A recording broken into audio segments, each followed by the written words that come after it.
Kind of ugly afternoon between Kyrie Irving and the fans of Boston. The fans of Boston let him have it. He gave it back to the fans. He was giving them the bird several times, some chirping back and forth. After the game, here's what Kyrie Irving had to say. When people start yelling you and all this stuff, it's but so much you can take as a competitor. And, we're the ones expected to be docile and be humble and take a humble approach. Nah, that's the playoffs.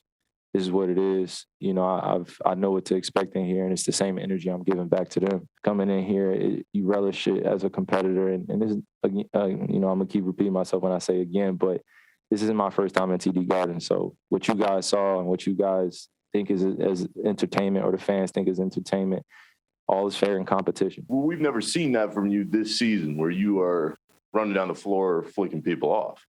It's the first time you actually caught it because it's a big-time game. I respond in different ways. Do you feel like the energy you get from fans in this building brings out the best from you? Embrace it. Embrace it. It's the dark side. Embrace it. All right, Chris, what was your reaction to what went on today? Yeah, I was in that press conference. In typical Kyrie fashion, he contradicted himself. You heard all those great bites we played, but he also said he didn't pay any attention to it. It's not a big deal. He got all over Nick Friedel for trying to say there was hostility. He says there's no hostility, but he's flipping people the bird. The one thing I'd say at this point, to me, this is a toxic relationship between Kyrie and Celtics fans. I think it's best left in the past for both sides. That's not saying Celtics fans can't boo Kyrie. They have every right to. But do you think it's working?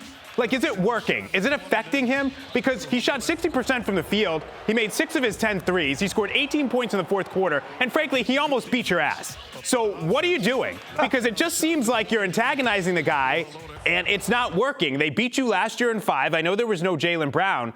But isn't the idea supposed to be to get under the guy's skin? If you just want him to go viral and flip you off, that's great. But do you really think you're helping the Celtics win? Because I don't. Not today. I thought in the past the crowd got to him, Chris, negatively. And, and it impacted him. I've seen him, at some games here at the Garden where he's been jumpy and the game sped up for him. And crowd was in his head. Clearly not the case today. Slow start. But, boy, when he got going. He had 15 at the half. It was a slow start for all the Nets in the first quarter. True. But he had 15 points at the half. And he took over in the fourth. I'm with you. Do you think the crowd was out of line today? No, I don't think the crowd. No. I didn't hear anything. I don't think the crowd was out of line. But I just think it's kind of gotten old. It's kind of gotten stale. And is it having an effect? I just think it makes both sides. Not to the same degree. Kyrie looks worse than the fans. Let me get that straight here. But I just don't think it's a good look at this point for either side. It's just, back and forth bickering and goading. And it doesn't make Kyrie look great. It doesn't make whatever the Boston basketball experience is look like the greatest. And I'm not talking about just today, Felge. I'm talking about over the last 2 years. Last year with the bottle, the stuff that he said about the city, which frankly he wasn't wrong about, but you don't want to hear it from this guy. And then, today nothing was bad, but it's just, again, he's flipping the bird. There's a video that goes viral of someone saying, hey, Kyrie, you suck after the game. And he's telling them, basically S my D. It's like, this is bad. This is bad. So, Dave, just give me one more minute. So, We know he's wrong. Yes. We know he's wrong. Yes. But how does this play across the league? And I'm telling you, my sense is most players are going to side with Kyrie. I think he's highly popular. What do you expect? That's Boston. Yeah. And they're not going to look at Kyrie and say that,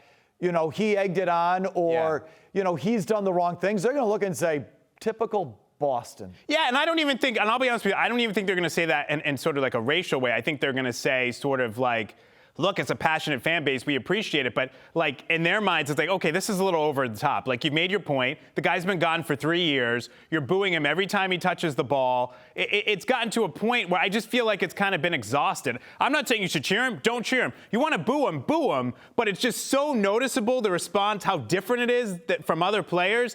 I just feel like it's kind of become like a distraction. This is unnecessary. And is he popular in Brooklyn or the teammate, could that be a rallying cry for the players in Brooklyn? I don't know. I have no idea. He's not the easiest teammate in the world, but he's very popular in the NBA. He's kind of like a Pied Piper. Okay. Well, I'm sure we'll be talking about it more this week as the Celtics get ready to host the Nets in Game 2 on Wednesday. NBC Sports Boston's coverage starts at 6 with Amina Smith, Brian Scalabrine, Chris Mannix, Abby Chin, and Chris Forsberg. Celtics pregame live is presented by TD Bank. Then Mike Gorman and Scal have the call of the game at 7 o'clock. Celtics coverage all throughout the playoffs is brought to you by Arbella Insurance and your New England Ford dealers.